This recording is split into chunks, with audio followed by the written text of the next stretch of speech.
Assalamualaikum warahmatullahi wabarakatuh. Selamat datang kembali di channel Pen Invasion, channel yang menyuguhkan video cerita bergambar seputar misteri. Simak terus video dari kami.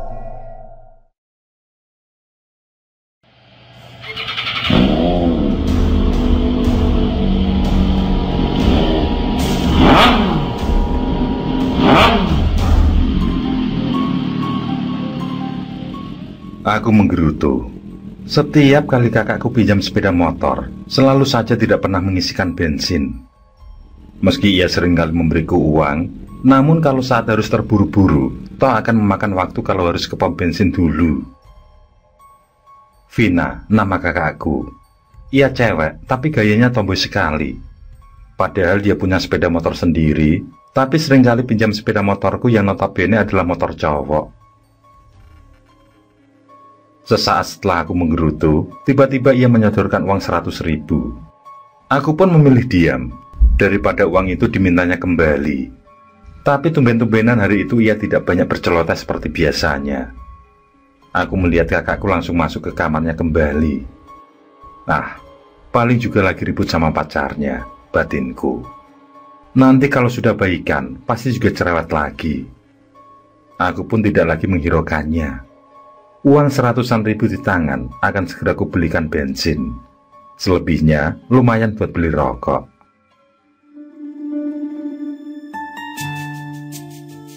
Sepeda motor segera aku keluarkan lagi dari garasi. Aku harus segera sampai ke pom bensin karena mendung sudah semakin pekat.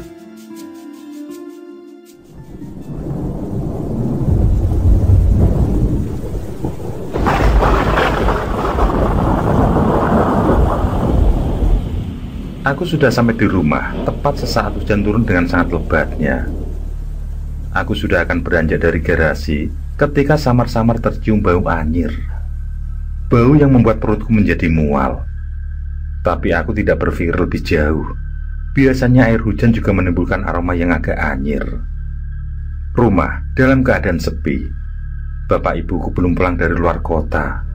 Kak Vina yang biasanya standby di sofa depan televisi, tapi kali ini, televisi masih dalam keadaan mati. Jangan-jangan benar dugaanku, kakakku lagi ribut sama pacarnya. Padahal aku sudah membelikan jajanan kesukaannya. Kakakku memang cerewet. Kadang aku pun jengah mendengar omelannya. Tapi kalau dia lagi murung begini, ada yang hilang rasanya.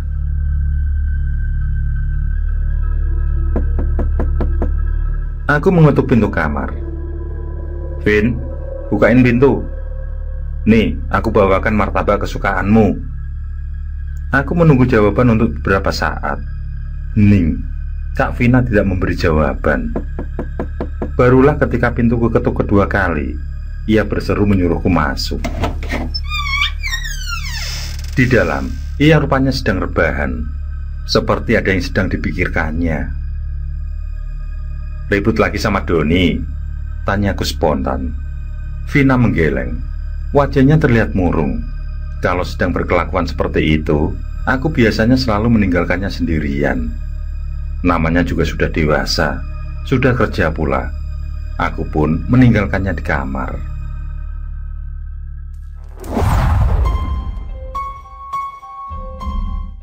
Sesaat ketika aku meninggalkan kamar Vina, aku melihat sekelebatan orang berjalan masuk ke dalam garasi.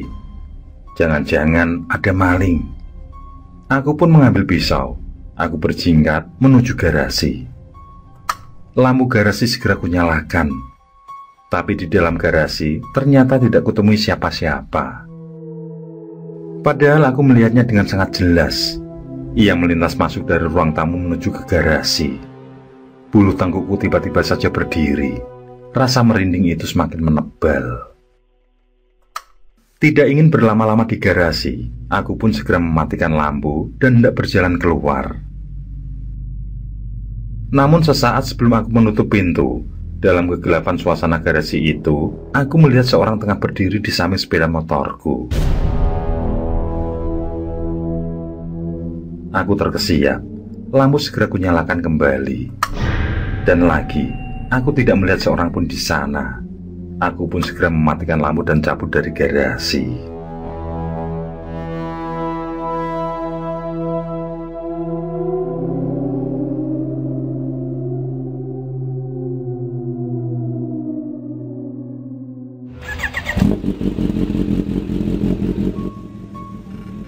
Pagi itu seperti biasanya, aku hendak berangkat kuliah. Sementara Kak Vina sudah terlebih dulu berangkat. Aku yang teringat kejadian semalam merasa agak merinding juga. Sementara itu, bibi asisten di rumahku segera menutup pintu pagar. Aku tidak begitu menghiraukannya ketika ia tiba-tiba berteriak-teriak memanggilku. Aku tidak merasa ada yang terlewatkan, sehingga aku tidak berhenti memenuhi teriakannya. Nanti saja sepulang dari kampus, aku akan menanyainya.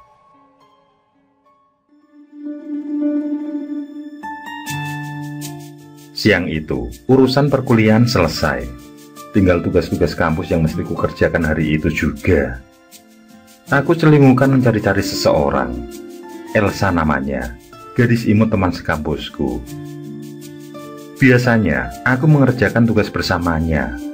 Kadang aku main ke rumahnya, kadang pula ia datang ke rumahku.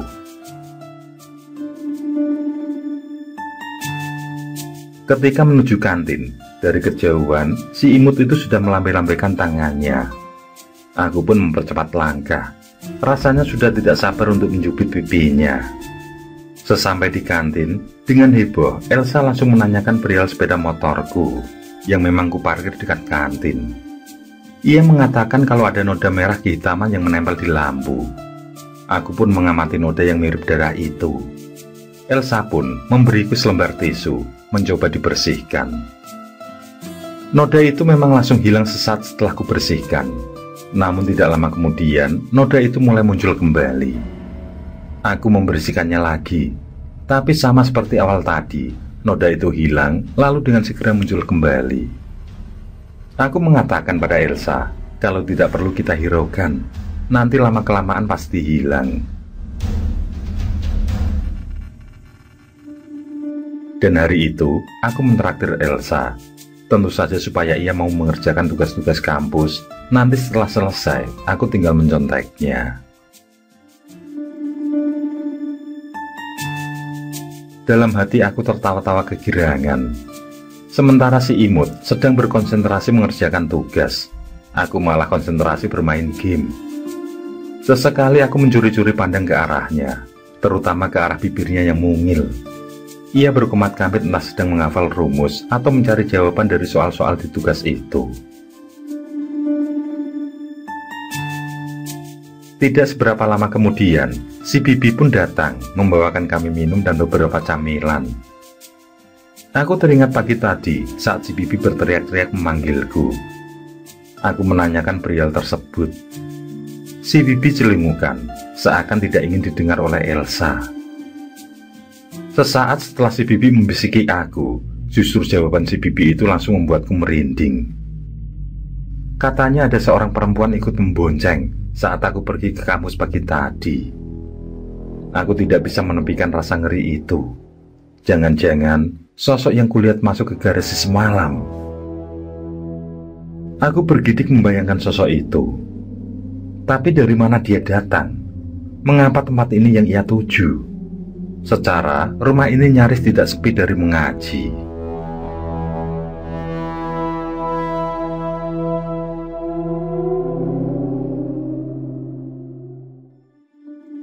Tugas dari kampus sudah hampir selesai. Kuakui, si imut memang punya kecerdasan di atas rata-rata. Ia jarang sekali mencatat apa yang diajarkan dosen. Namun demikian, ia bisa langsung memahami apa yang diterangkan dosen-dosen itu. Berbeda dengan aku, yang selalu mengantuk saat para dosen memberikan kuliahnya. Pukul 4 sore lebih, si bibi berpamitan pulang.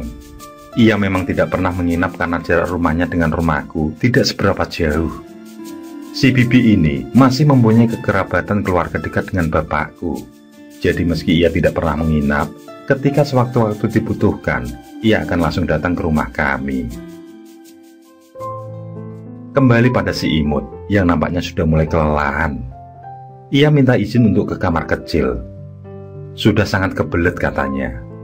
Aku menawarinya untuk menemaninya. Namun ia justru mengacak-acak rambutku yang lumayan gondrong. Aku hanya tertawa.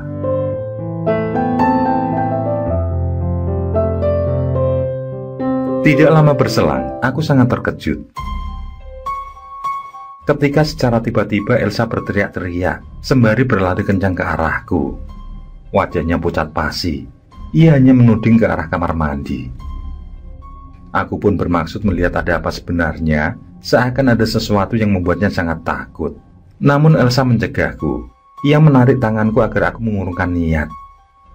Tidak lama ia pun sesenggukan menahan tangis, kemudian merajukku agar cepat mengantarnya pulang. Sementara aku belum juga mengerti mengapa tiba-tiba ia bersikap seperti ini. Percuma saja aku mencoba menenangkannya. Ia tetap saja memintaku untuk mengantarnya pulang. Aku tidak tega melihat wajahnya yang pucat pasi. Dengan perasaan yang bertumpuk pertanyaan, aku segera meringkas buku dan alat tulis yang masih berserakan di meja. Selanjutnya, aku pun mengunci rumah dan segera tancap gas untuk mengantarkan si imut pulang.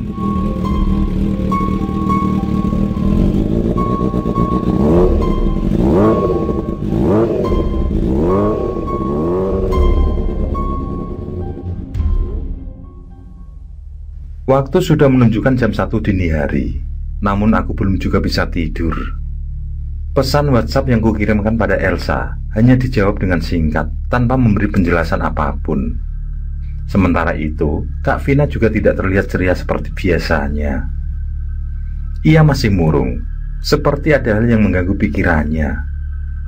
2 hari ini, aku menemui hal yang tidak seperti biasa. Sepertinya ada sesuatu yang tidak berjalan secara semestinya.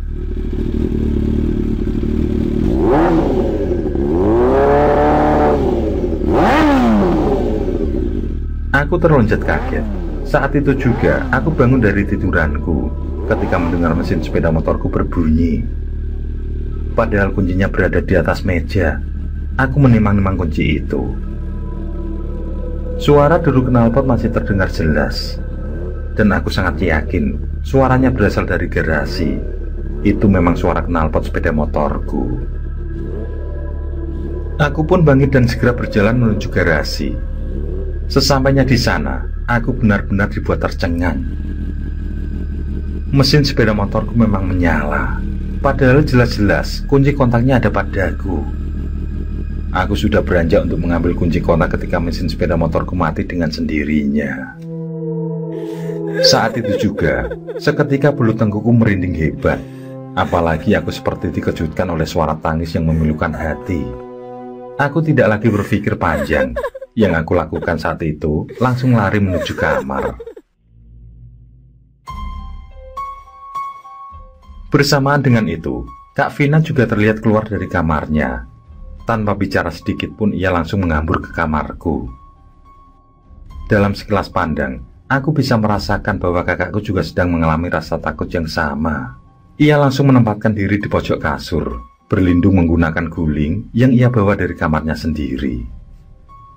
Aku yang juga sedang dilanda ketakutan, berpikir bahwa Kak Vina pasti juga mendengar suara tangis itu.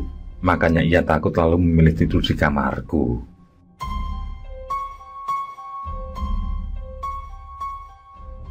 Malam itu, aku membiarkan lampu kamar menyala terang. Kuharap dengan cahaya yang terang bisa mengusir rasa takut yang sedang mendera itu. Kak Vina masih diam tanpa kata. Aku pun tidak berani menanyakan apapun. Utamanya mengapa ia pergi ke kamarku. Aku memilih berlindung di balik sarung sambil berharap pagi segera menjelang. Namun suara tangisan itu rupanya tidak hentinya berdengung. Suara itu bahkan berpindah-pindah tempat. Sampai pada puncaknya, suara tangis itu terdengar jelas berada di kamarku. Suara itu sangat dekat sekali. Dari balik sarung, aku bisa melihat kalau lampu kamar itu tiba-tiba meredup. Sarung yang kugunakan untuk berlindung tiba-tiba tersingkap. Bersamaan dengan itu, aku melihat dengan jelas seorang perempuan dengan rambut sepundak tengah berdiri menatap kami berdua. Wajahnya berdarah-darah, sorot matanya tajam, seakan mencerminkan sebuah dendam yang sangat membara. Perempuan berwajah mengerikan itu menunjuk ke arah kakakku. Aku hanya bisa memandangnya tanpa mengerti apa yang sosok itu maksudkan. Sesaat setelah itu, sosok menyeramkan itu pun menghilang dari pandangan mata.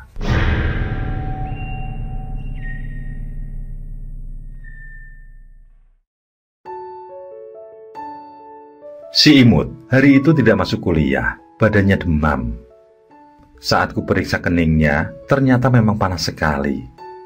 Tidak ingin sakitnya semakin menjadi, aku pun minta izin bapak dan ibunya untuk mengantar Elsa ke puskesmas. Awalnya, si imut sempat menolak, tapi dengan sedikit bujuk rayu, akhirnya ia mau juga. Kata dokter jaga yang memeriksa, Elsa hanya kecapean saja. Ia butuh istirahat untuk beberapa hari.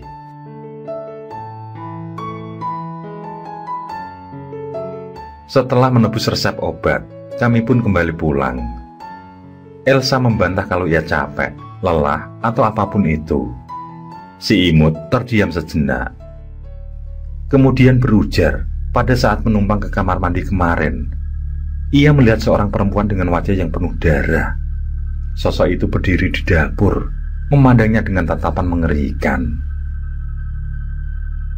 "Jadi, kamu melihatnya juga?" tanyaku, dengan rasa yang benar-benar tidak menyangka sama sekali. Aku pun menceritakan kejadian semalam, di mana juga melihat sosok itu.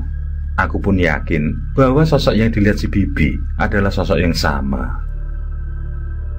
Elsa memintaku mengingat-ingat kembali. Sejak kapan pertama kali aku mendapati kejadian yang tidak sewajarnya? Aku pun merenung, mengilas balik kejadian-kejadian beberapa hari ini.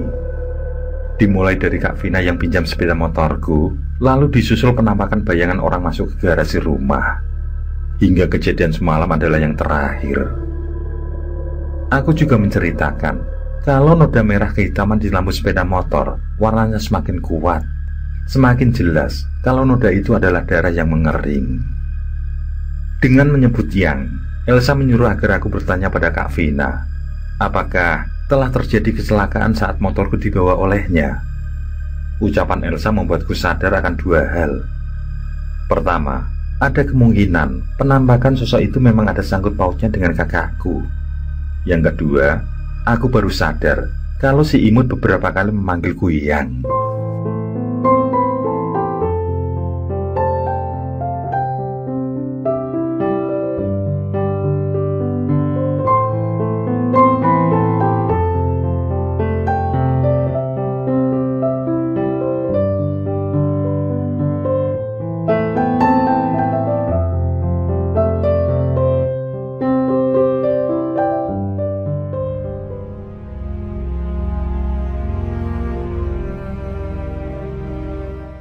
Di hadapan kami bertiga, bapak ibuku dan aku, Kak Vina menangis sejadi-jadinya. Ia mengakui bahwa beberapa hari yang lalu ia telah menabrak seorang perempuan. Waktu itu kejadiannya menjelang maghrib. Entah karena memang si perempuan yang tidak melihat kanan kiri saat menyeberang, atau memang Kak Vina yang membawa kendaraan kurang berhati-hati. Kak Vina tidak bisa mengingat dengan jelas. Yang pasti, ia memang sempat berhenti. Namun saat melihat perempuan itu menggelepar sekarat, Kak Vina justru kabur karena takut. Beruntung, kakakku tidak ikut terjatuh karena tabrakan itu. Tapi Kak Vina hampir yakin kalau perempuan itu kemungkinan tidak selamat karena lukanya sangat parah. Pada akhirnya, meskipun dengan berat hati, kami pun mengantar Kak Vina untuk melapor ke pihak berwajib. Bagaimanapun juga ia harus bertanggung jawab. Yang pasti, kami juga ingin segera bertemu dengan keluarga korban. Apapun hasilnya nanti, kami siap bertanggung jawab.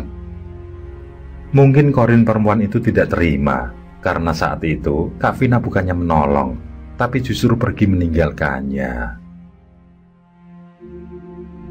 Keluarga korban rupanya bisa menerima dengan ikhlas. Meskipun seandainya Kak Vina dihukum mati pun, korban tidak akan pernah hidup lagi. Korban adalah seorang pelajar sekolah menengah atas yang sedang merajuk untuk dibelikan sepeda motor. Tapi karena orang tuanya belum mempunyai cukup uang, permintaan itu pun ditangguhkan. Sayangnya, korban justru marah pada orang tuanya. Ia pun kabur. Hingga pada akhirnya, justru berujung pada peristiwa naas itu. Kedua keluarga memang sepakat berdamai. Namun pihak kepolisian tampaknya tetap membawa kasus ini ke meja hukum. kami pun pasrah.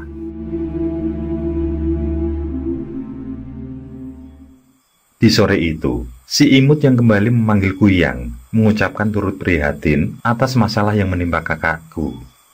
Aku mengangguk kecil, lalu meraih jemarinya. Kuselipkan jemariku di sela-sela jemarinya. Yang, terima kasih atas semuanya. Senja yang nyaris berwarna kelabu itu pun berangsur membiru. Sebiru perasaan kami berdua.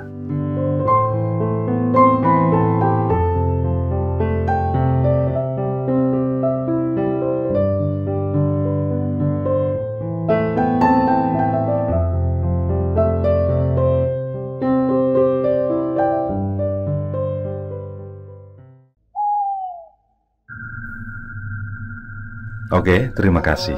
Semoga kawan-kawan terhibur, dan untuk ke depan, semoga channel ini bisa lebih baik lagi. Akhirul kalam, wassalamualaikum warahmatullahi wabarakatuh.